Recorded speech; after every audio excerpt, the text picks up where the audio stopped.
My phone rang while I was knee-deep in wedding photos from a shoot in Vermont. It was my mother. Within 60 seconds, she'd tell me I wasn't welcome at my only sister's wedding. Not because of a fight, not because of distance, but because my success made them uncomfortable. What I did next would break the internet and change everything. The hardwood floor of my apartment was covered in glossy prints when Mom called. I'd spent the morning sorting through images from an autumn ceremony, the kind where golden leaves and soft light conspire to create magic. My favorite frame showed a couple's hands barely grazing beneath a canopy of maples, that split second before contact when anticipation hangs in the air. I answered without thinking, tucking the phone against my shoulder while I continued arranging the photos into sequences that would tell a story. Mom's voice had that particular edge I'd learned to recognize over 27 years. She wanted to discuss Rebecca's wedding, my younger sister's big Miami celebration that I'd been looking forward to for months. I smiled, already mentally composing shots of beach ceremonies and sunset receptions. Before I could share my ideas, she cut me off with words that made my hands go numb. I'd ruin Rebecca's day just by existing there. My presence would steal focus. It would be better, she explained in that measured tone she used when delivering verdicts, if I simply didn't attend. The coffee mug slipped from my grip and exploded against the floor. Hot liquid spread across my carefully organized photographs, bleeding through hours of work. I barely registered the mess. My brain couldn't process what I was hearing. This was my sister. My only sibling. We'd shared a bedroom until I left for college. I'd taught her how to braid her hair and helped her study for chemistry tests and listened to her cry over her first heartbreak. Now I was being removed from the most important day of her life, like an unwanted item on a guest list. Mom continued talking, something about how all the invitations had already gone out, how everyone in the family would be there, how this decision was final. Each word felt like a physical blow. I tried to argue, tried to make sense of the senseless, but she had an answer for everything. This was my gift to Rebecca, she said. My sacrifice. The ultimate act of sisterly love would be my absence. I called Dad immediately after hanging up, desperate for someone to tell me this was a misunderstanding. He answered quickly, his voice warm until I explained why I was calling. Then came the pause, that terrible silence that confirmed he already knew. He tried to frame it as something noble, as if voluntarily erasing myself from family history was somehow honorable. When I pushed back, when I demanded to understand how this made any sense, he said something that would echo in my head for weeks. He said I needed to learn to be selfless for once. For once. As if my entire existence hadn't been an exercise in making myself smaller. As if I hadn't spent decades downplaying my achievements, rushing through my own celebrations to get to Rebecca's, hiding my awards in closets so she wouldn't feel diminished. I'd built a successful photography business that had been featured in 3 national magazines, and my parents had never once displayed those magazines in their home.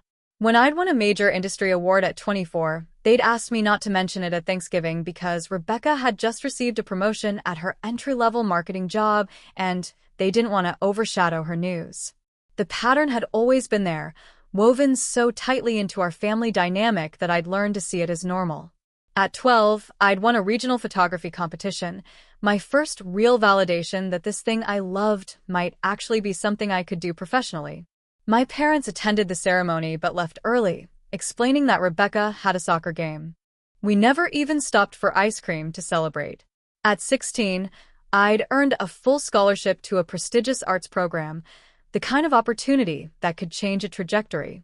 The announcement came the same week Rebecca made the debate team. My scholarship ceremony lasted 10 minutes before my parents hurried us out the door to get to her debate match. In family photos, I was always positioned slightly behind Rebecca, off to the side, as if the frame couldn't quite accommodate both of us at full brightness. My boyfriend Ethan came home an hour later to find me sitting in a pool of coffee and shattered ceramic, still holding my phone, tears streaking my face. He took one look at the scene and knew something catastrophic had happened. I told him everything while he carefully picked up the broken pieces of the mug, his jaw tightening with each detail. He'd met my family enough times to recognize the dynamic, but hearing it stated so explicitly, Hearing that they'd actually uninvited me from a wedding seemed to crack something open in him. He asked what I was going to do, and I realized I had no idea. For 27 years, I'd been following an unwritten rulebook, my family's rules about who I was allowed to be and how much space I was permitted to occupy. Those rules had governed everything from which accomplishments I could mention at dinner to how enthusiastically I was allowed to celebrate my own milestones. Breaking those rules had never seemed like an option. But sitting there surrounded by photographs I'd taken of strangers' joy, strangers who'd paid me thousands of dollars to capture the most important moments of their lives because they trusted my vision, something shifted. The absurdity of the situation crystallized into sharp focus. I was good enough to document everyone else's happiness, but too problematic to witness my own sister's. Over the next 3 weeks, my phone stayed silent. Rebecca didn't call to explain or apologize. Mom didn't follow up to see how I was handling the news. Dad didn't check in to smooth things over. The message was clear. This decision was final, and my feelings about it were irrelevant. I threw myself into work, editing wedding albums until my eyes burned, taking on extra shoots to fill the weekends. But underneath the busyness, something was brewing. A quiet rage mixed with a dawning realization that I'd been complicit in my own diminishment. Then my friend Amanda called, her voice tight with urgency.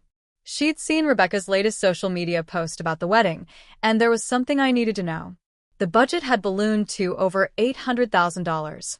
Rebecca was flying in white tulips from Holland. She'd hired a celebrity chef for an 8-course dinner. The wedding had transformed into a production that would make royal ceremonies look understated. But that wasn't what had Amanda calling. She'd had lunch with someone in the bridal party who'd overheard Rebecca talking to her fiancé.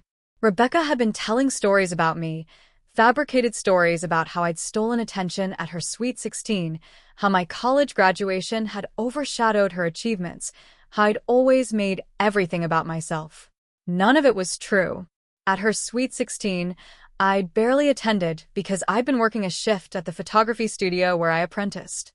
My college graduation had been a 15-minute ceremony that we'd rushed through to get to her college visit. But the truth didn't matter. Rebecca and my parents had constructed a narrative about me, the selfish older sister who couldn't stand to let anyone else shine, and that narrative had calcified into accepted fact within our family. Her fiancé, a man I'd never even met, had formed his entire opinion of me based on these fictional accounts. I spent that afternoon pulling out old family albums from storage, laying them across my living room floor like evidence in an investigation. The patterns were undeniable once I looked for them. In every group photo, I was positioned slightly out of focus or partially cropped. At my high school graduation party, there were maybe 20 photos taken, most of them of Rebecca playing in the backyard. At her middle school graduation, there were hundreds. When I'd had my first photography exhibition at a local gallery, an exhibition that had drawn attention from regional press, my parents had attended for 30 minutes before leaving, explaining they had dinner plans. When Rebecca had a poetry reading at her college, they'd driven 6 hours and stayed for the entire weekend. Ethan found me that evening, surrounded by photographic evidence of a lifetime of systematic diminishment. He didn't say anything at first, just sat beside me and looked through the images. Then he opened his laptop and pulled up something he'd been saving, a folder filled with testimonials from my clients. Dozens of reviews praising not just my technical skill but my ability to see people authentically, to capture the truth of their relationships. People I'd worked with described me as thoughtful, generous, attentive. The contrast between how my clients saw me and how my family portrayed me was staggering. Late that night, my phone lit up with Rebecca's name. She was drunk, calling from a bachelorette party, her words slurring together. She missed me, she said. Then, in the same breath, she explained why she'd agreed to exclude me. Mom had convinced her that my presence would charm all the important guests, that I'd somehow steal focus from her big day. Her fiancé's parents had connections, she explained, powerful connections in industries that could help her career. The wedding had to be flawless, and I was a variable they couldn't control. I asked her directly if she really believed I would sabotage her wedding, and her answer broke something in me. She said she didn't know, that sometimes it was hard being the favorite, that the expectations were crushing. She made my exclusion about her burden rather than my pain. When I pointed out that I'd spent my entire life trying not to outshine her, she went quiet. Then she said she had to go, and hung up. The next morning, Ethan suggested we take a trip, get away from Seattle for a weekend to clear our heads. We drove to a cabin in the mountains, and it was there, sitting on a deck overlooking a lake, that he showed me something on his laptop. Photos of a stone villa in Italy, perched on cliffs above water so blue, it looked photoshopped. His friend from a documentary project rented his family's property for intimate weddings. The villa was available in mid-September, exactly 1 month before Rebecca's Miami ceremony. I stared at the images, my photographer's eye automatically composing shots, calculating light angles, imagining the golden hour glow on ancient stone. Ethan asked quietly if I'd ever thought about why we hadn't gotten married yet. We'd been together for years, deeply committed, building a life. But we'd never seriously discussed a timeline for marriage. As he said it, I realized he was right. I'd been postponing my own happiness, waiting for some signal from my family that it was okay to move forward, that my joy wouldn't diminish theirs. He pulled up a calendar showing available dates. September 15th was open. Perfect light, he noted, perfect timing. 1 month before Rebecca's wedding. I looked at him sharply, asking if he was suggesting we get married right before my sister, and he said something that changed everything. He said we should get married when and where we wanted, for ourselves, not in reaction to anyone else. We could create exactly the celebration that reflected who we were, without performing for people who would never be satisfied. Sitting there in the mountain quiet, looking at images of an Italian villa I'd never seen in person, I felt something shift. For 27 years, I'd been seeking approval that would never come. I'd been waiting for permission to take up space, permission that my family would never grant because my diminishment was essential to their narrative. The question wasn't whether to attend Rebecca's wedding anymore. The question was whether to keep living by their rules or to finally write my own. I said yes to the villa, yes to September, yes to claiming my own story. When I called my mother the next morning to tell her about our plans, her reaction was exactly what I expected. She was furious, accusing me of deliberately trying to upstage Rebecca, of proving every terrible thing they'd said about me. I didn't argue or apologize or explain. I simply told her this was happening and ended the call. For the first time in my life, I wasn't asking for permission. I was informing them of a decision I'd already made. The weeks that followed were a blur of planning. I approached our wedding the way I approached my best photography projects, with clear vision and uncompromising standards. Every choice reflected who Ethan and I actually were, not who anyone expected us to be. We invited 25 people, all of them individuals who'd consistently supported us, who celebrated our successes without resentment. My photographer friends jumped at the chance to document our day. Vendors I'd worked with over the years offered their skills. The wedding took shape as something entirely authentic. My parents escalated their campaign, calling relatives to complain about my selfishness, reaching out to mutual friends to build their case. They even contacted the villa owner, trying to get information about our plans, but he protected our privacy. Their attempts to undermine our celebration only confirmed that we'd made the right choice. This wasn't about revenge or competition. This was about refusing to make myself smaller anymore. The morning of our wedding, I stood on the terrace of that Italian villa, breathing in jasmine and salt air. The Mediterranean stretched endlessly before me, and behind me, our 25 chosen family members gathered in simple white chairs facing an arbor draped with olive branches. No performance, no production, no pretense. Just authentic joy captured in perfect light. When Ethan and I exchanged vows we'd written ourselves, promising to see each other fully and celebrate without apology, my photographer friends documented every moment. Not because we needed proof, but because beauty deserves to be witnessed. The photo that would eventually change everything was taken during those vows. Me and Ethan in profile, hands joined, the Mediterranean glowing gold behind us. The composition was flawless, the light otherworldly, the emotion undeniable. When my friend posted it online, something unexpected happened. It went viral. Not just popular, but explosively viral. Within hours, hundreds of thousands of people were sharing it. Industry legends were commenting. Magazines were requesting features. And buried in the flood of celebration were messages from my extended family, relatives who declined our invitation, saying they wished they'd been there, that they'd made a mistake, that the photos were the most beautiful they'd ever seen.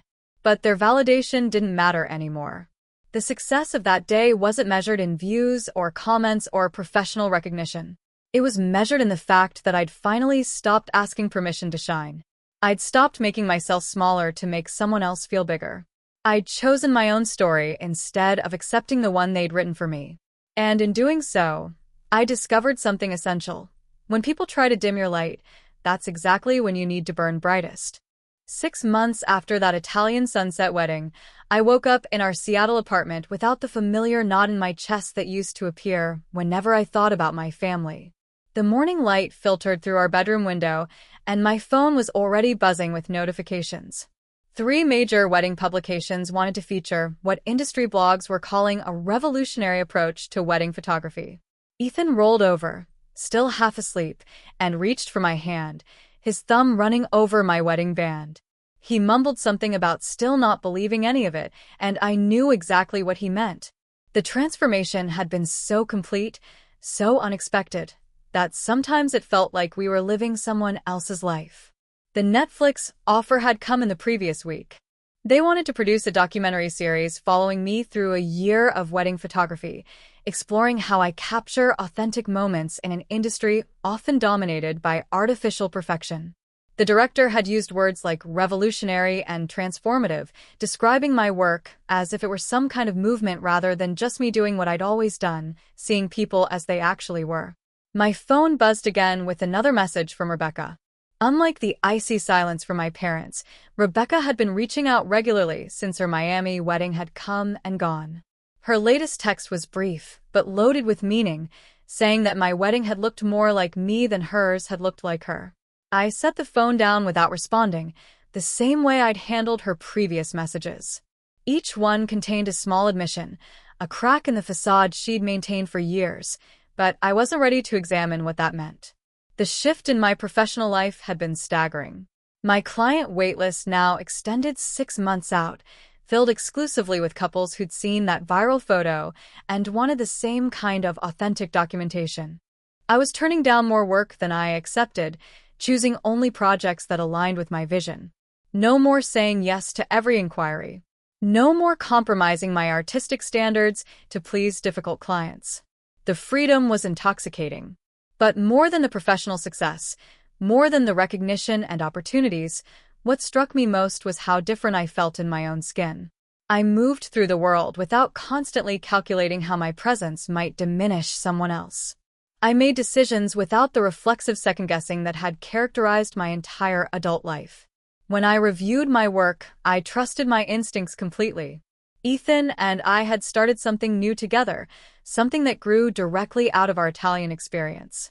We'd established the Love Without Permission Foundation, supporting artists who faced family pressure to diminish their talents. Our partner in this venture was Giovanni, the villa owner who'd become much more than a venue host. He understood instinctively what we were trying to do, having watched generations of creative people struggle against families who viewed artistic success as threatening or impractical.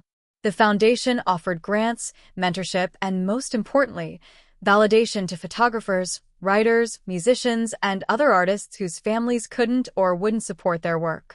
That afternoon, I met with a young photographer named Jessica, a 22-year-old from Portland whose portfolio demonstrated genuine talent, but whose hands shook as she showed me her work. She explained that her parents viewed photography as a hobby, insisting she complete an accounting degree instead. Her story was painfully familiar. 5 years earlier, I would have offered sympathy and vague encouragement. But sitting in my studio, surrounded by international awards and images that had reached millions of people, I recognized this as something more significant than a career consultation. This was a chance to break a cycle, to give someone the permission I'd spent decades seeking from the wrong people. I looked at her directly and told her something I wish someone had said to me at 22. Her vision mattered. Her light didn't diminish anyone else's. The words felt almost radical saying them out loud, acknowledging that talent and success weren't finite resources that had to be rationed to avoid threatening others. I explained our mentorship program, connecting emerging artists with established professionals who understood family dynamics that crushed rather than encouraged. When Jessica left my studio an hour later, she had a spot in our workshop series and tears streaming down her face. As the door closed behind her, Ethan appeared with his camera, documenting the moment for the Foundation's website. 3 photographers had already secured gallery exhibitions through our grants, and we were planning to launch a series called Chosen Family that explored how creative people build supportive communities when their biological families can't provide that support. That evening, I stood before a crowd at an industry award ceremony, accepting recognition for innovation in wedding photography. The International Vision Award represented validation from peers who understood what I was trying to accomplish. As I approached the podium, I scanned the faces looking back at me. My photographer friends who documented our Italian ceremony sat in the front rows. Clients whose authentic moments I'd captured over the years smiled up at me. And there in the front row sat Jessica, the young photographer I'd met that afternoon, her eyes wide with possibility. I began my acceptance speech with words I'd been forming for months, talking about how the frames we choose define the stories we tell. For 27 years, I explained, I'd allowed others to frame my story through their limitations. I'd accepted being cropped out, pushed to the background, my colors deliberately muted to avoid overwhelming someone else's image. The room went silent as I continued, and I could feel the speech shifting from professional acceptance remarks into something more personal, more urgent. I talked about authenticity not as selfishness, but as the greatest gift you can give, both to yourself and to others seeking permission to exist fully. As I held the award, I thought about that morning months earlier, when I'd sat on my apartment floor surrounded by coffee-stained photographs and shattered ceramic, my mother's words still echoing in my head. The distance between that moment and this one felt infinite. The woman who'd accepted her family's assessment of her as too much, too bright, too threatening, had been replaced by someone who understood that dimming your light doesn't help anyone else shine brighter. It just makes the whole world darker. Rebecca's wedding had happened on schedule in Miami. I'd seen the photos on social media, impossibly expensive arrangements and designer details, $800,000 of perfection that somehow looked hollow. My parents had posted dozens of images, each caption emphasizing family unity and celebration. I wasn't in any of the photos, obviously, but my absence had its own presence. Comments from relatives who'd attended both weddings made careful comparisons. Some praised Rebecca's elegant traditional ceremony. Others noted that my Italian celebration had felt more personal, more genuine. The comparison itself revealed what my parents had feared all along, that given the choice, people might prefer authenticity over expensive production. I didn't gloat about this. There was no satisfaction in watching Rebecca's carefully constructed perfect day receive lukewarm responses while my intimate ceremony inspired strangers across the internet. What I felt instead was something closer to sadness, recognition that Rebecca had spent $800,000 creating someone else's vision of a perfect wedding rather than discovering what she actually wanted. Her late-night phone call months earlier kept echoing in my memory, her confession that sometimes being the favorite was its own prison, that the expectations were crushing. I'd been so focused on my own pain of exclusion that I'd never considered whether Rebecca's inclusion came with its own costs, whether being the chosen one meant losing the freedom to choose for yourself. The foundation work brought unexpected healing. Every artist we supported, every creative person we helped escape the gravitational pull of family disapproval, felt like rewriting my own history. I couldn't change what had happened to me, couldn't undo decades of systematic diminishment, but I could prevent it from happening to others. Jessica wasn't the only one. We worked with a filmmaker whose parents had threatened to cut her off financially if she didn't abandon her documentary project. We supported a painter whose family viewed his gallery exhibitions as embarrassing vanity. We helped a writer whose mother had literally thrown her manuscript in the trash. Each story was unique, but the pattern was identical. Families who needed someone to be small so others could feel big. Parents who viewed their children's success as competition rather than celebration. Ethan and I developed a rhythm in our new life. We worked together on projects that mattered, traveled to places that inspired us, and built a community of people who understood that supporting each other's success didn't require anyone to diminish themselves. Our chosen family gathered regularly for dinners where we celebrated wins without qualification, where accomplishments were met with genuine enthusiasm rather than subtle undermining. The contrast with my childhood dinner table, where every achievement had been carefully calibrated against Rebecca's feelings, was stark. I'd spent so many years believing that was normal, that love meant making yourself smaller, that I'd forgotten what unconditional support actually looked like. My parents never reached out to apologize or reconcile. The silence from their end was absolute. Occasionally, I'd hear through relatives that they were hurt by my choices, that they felt I'd abandoned the family. The narrative they'd constructed painted me as the villain who'd selfishly chosen fame over family loyalty. I didn't try to correct this story. You can't reason someone out of a position they didn't reason themselves into, and my parents needed me to be selfish to justify their treatment of me. Admitting they'd been wrong would require examining decades of decisions, confronting the systematic way they'd elevated one daughter by diminishing the other. That kind of reckoning seemed unlikely. Rebecca's outreach continued sporadically. Her messages grew longer, more confessional. She'd started therapy and was apparently working through what she called family dynamics. She wrote about feeling like she'd been set up to fail, given advantages and attention, but never developing real confidence because she'd never had to struggle for anything. She said that watching my success unfold from a distance had forced her to examine her own choices, to ask whether she'd built her life on actual passions or just followed the path of least resistance. Her reflections were thoughtful, sometimes even insightful, but I wasn't ready to engage. The wound was still too fresh, and I suspected her therapy-speak confessions were another form of seeking validation, wanting me to absolve her of responsibility for our family's dysfunction. One afternoon, while reviewing portfolios for our foundation's next grant cycle, I came across an application that stopped me cold. The photographer's statement described growing up as the family scapegoat, always positioned as the problem child whose successes threatened a favored sibling. The language was different, but the story was mine. I sat with that application for a long time, recognizing that what had happened to me wasn't unique or even unusual. Families replicate these patterns across generations, across cultures, across economic classes. Someone gets chosen as the star, and someone else gets cast as the supporting character, and those roles calcify into identity until breaking free requires burning down the entire structure. We awarded that photographer a full grant, and 6 months later attended her first solo exhibition. The images were raw and powerful, documenting the invisible scars of emotional neglect and systematic favoritism. Standing in that gallery, surrounded by visual evidence of family dysfunction transformed into art, I finally understood what I'd been doing with my own work. Every wedding I photographed, every authentic moment I captured, was an argument for a different way of being. It was proof that love could be genuine rather than transactional, that celebration didn't require comparison, that joy could exist without someone being diminished to create it. The Netflix series premiered on a Tuesday evening. Ethan and I watched the first episode at home with close friends, the chosen family who'd supported us through everything. The documentary opened with that viral photo from our Italian wedding, then pulled back to reveal the story behind it.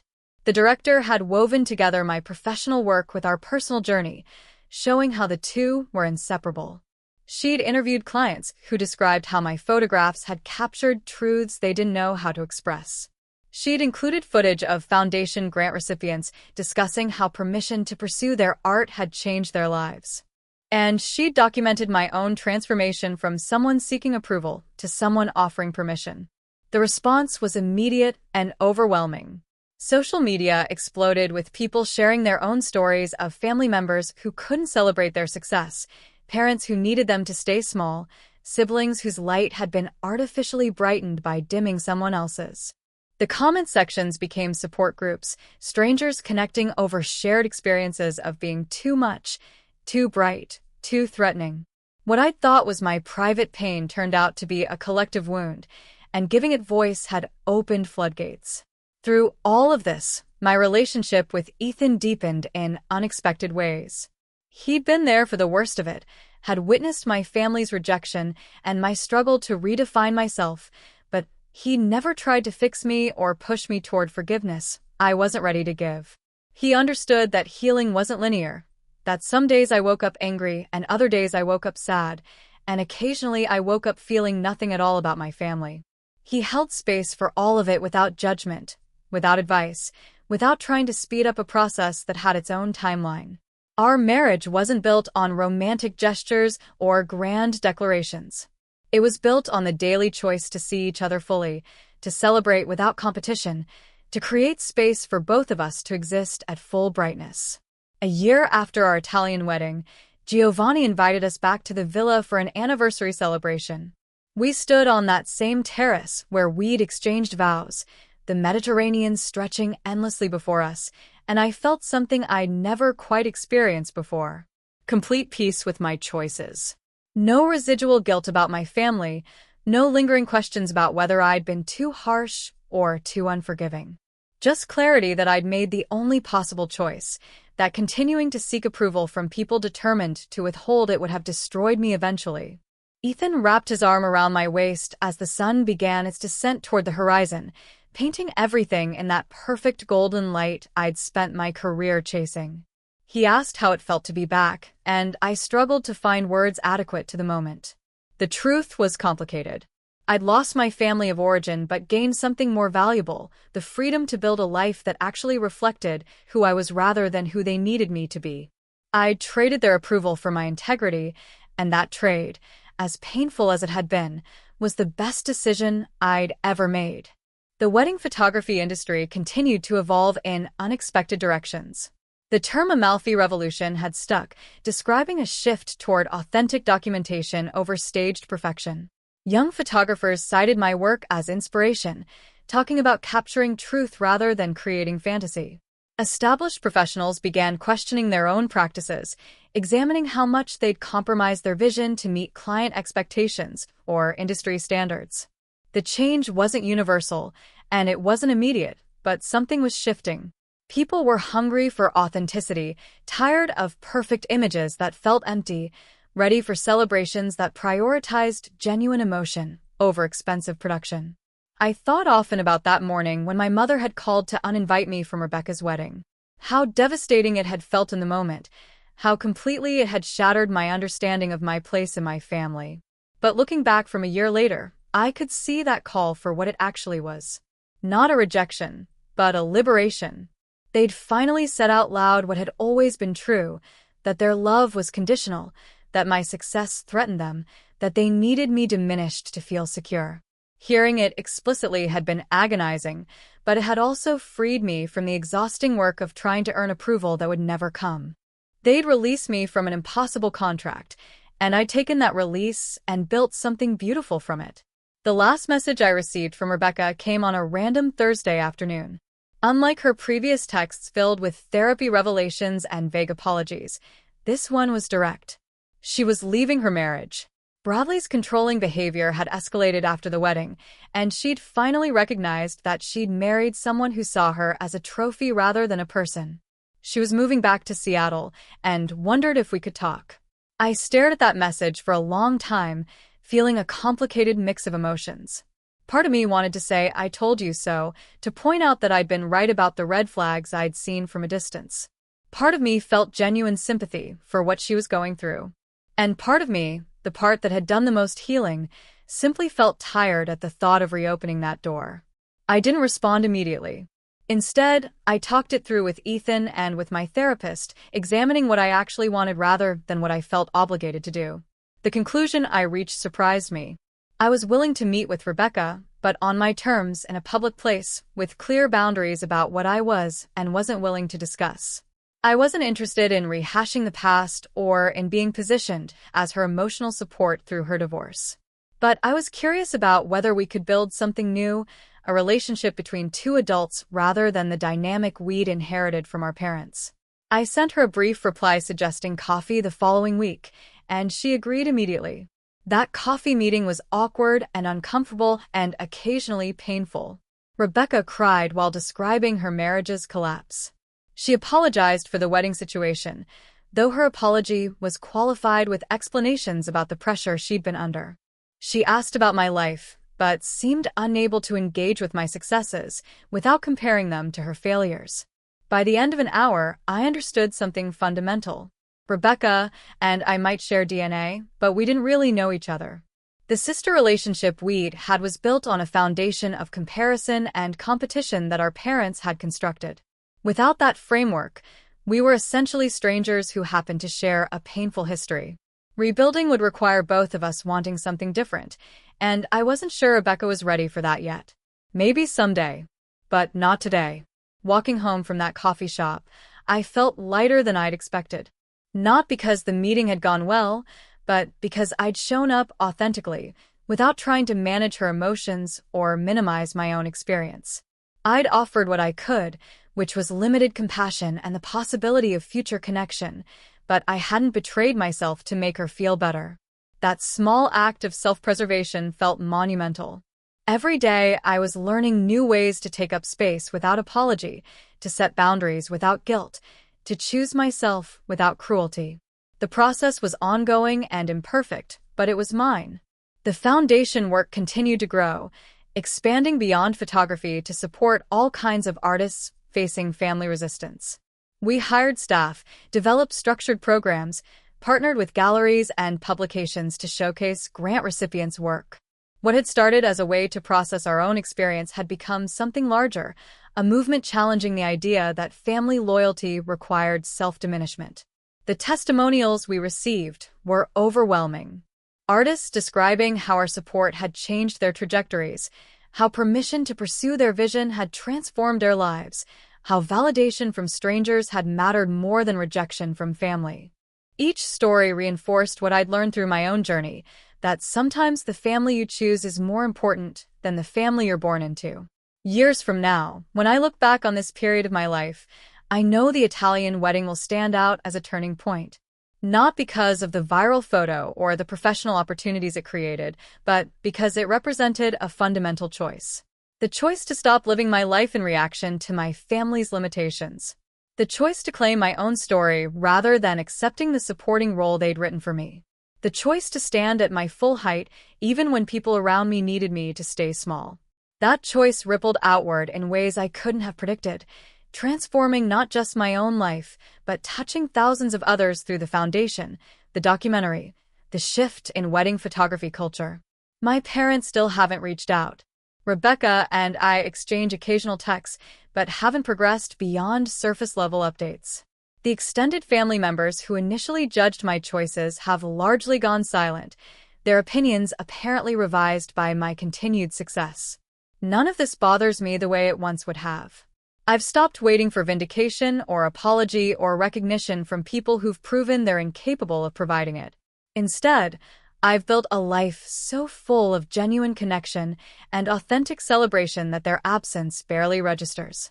Standing in my studio on an ordinary afternoon, surrounded by images I've captured of real love and authentic joy, I sometimes think about that version of myself who sat on a hardwood floor covered in coffee-stained photographs, devastated by her mother's rejection.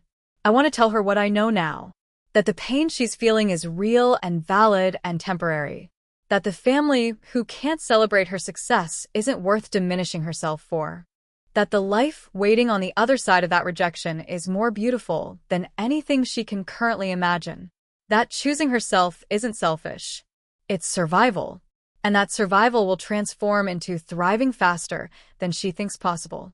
The truth I've learned through all of this is both simple and profound. When people try to make you smaller, that's when you need to stand tallest. Not to prove anything to them, not to get revenge, not to win some imaginary competition, but because your light matters. Your vision matters. Your authentic self matters. And making yourself smaller to accommodate someone else's insecurity helps no one. It doesn't make them feel better. It just makes the whole world a little bit darker. So stand Tal. Shine bright. Create beauty without apology. And trust that the people who truly love you will celebrate your light rather than asking you to dim it. If this story resonated with you, I'd love to hear your thoughts. Have you ever felt pressure to make yourself smaller for someone else's comfort? Share your experiences in the comments below. And if you know someone who needs to hear this message, who's struggling with family dynamics that require them to dim their light, please share this with them. Sometimes knowing you're not alone makes all the difference. Don't forget to like this post and subscribe to the channel for more stories about choosing authenticity over approval, about building the family you deserve, and about learning to stand tall even when others need you to stay small. Your story matters. Your light matters. Never forget that. See you in the next one. Stay bright.